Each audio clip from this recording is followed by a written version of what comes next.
Hi friends. ఈరోజు Chaitanya Bharathi institute of technology యొక్క computer science and engineering branch last rank and లేదా cut off rank గురించి category wise తెలుసుకుందాం.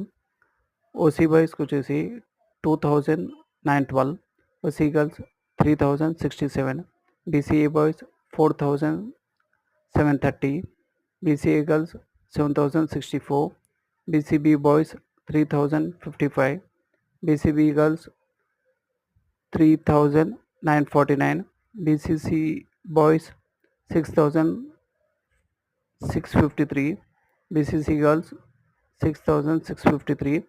మరికొన్ని ర్యాంక్స్ అండ్ కేటగిరీస్ ఇక్కడ లిస్ట్ అవుట్ చేసాము, తెలుసుకోండి. అండ్ ఈ వీడియో నచ్చినట్లయితే like, share, subscribe to our channel and thank you.